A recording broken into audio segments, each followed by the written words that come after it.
Hayyee daawwattoota keenya irreecha hora Finfinnee isin daawwachiisaa turre amma geenyeerra gara xumuraatti immoo dhufneerra.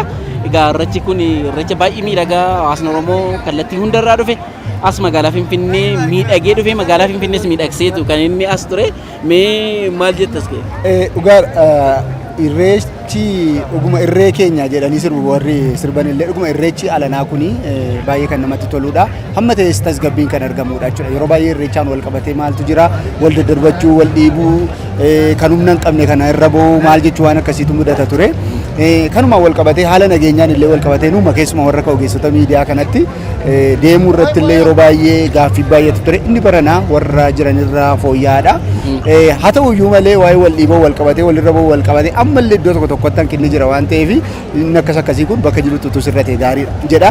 Kanarraa kana fi uummanni Oromoo uffannaa aadaa isaa uffatee ofaayee bareedee nus duukaa ma utaalaa olle miti reebaa halkanii irraa kaasne. Halkan sa'aatii 10 kaasne kun hawaasa addabaabayii masqalaatti wal geenye egaa kallattii garagaraatti immoo tamsaanee nuti illee kaameeraa hedduudhaan dhufnee isin kallattii biraarraa nu kallattii biraarraa ayyaanaaf ammas kallattii biraarra ta'anii sagantaa kana hunduu akka nu jedhan baanetti akka daawwattoota keenya jedhan baanettis daawwachiisaas geenyeerra hamma gara xumuraatti dhufneerra. Amma gaa as irreechi almost olumaa gala irreechi hora Finfinnee xumuramaa jira.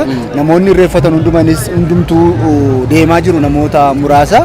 Kan suuraa ka'uudhaaf asitti hafan malee namni baay'een nagaadhaan gara galaa jiru. Amma immoo kallattiidhuma namoonni hedduun immoo gara hora sadiitti fuula isaanii qajeelfatanii jiru. Egaa haalli ture gaariidha. Baga irreecha geechi atumtu. Baga walumaan geechi. Reema largine waliin jenna. Kallattii garagaraarra waan turreefi.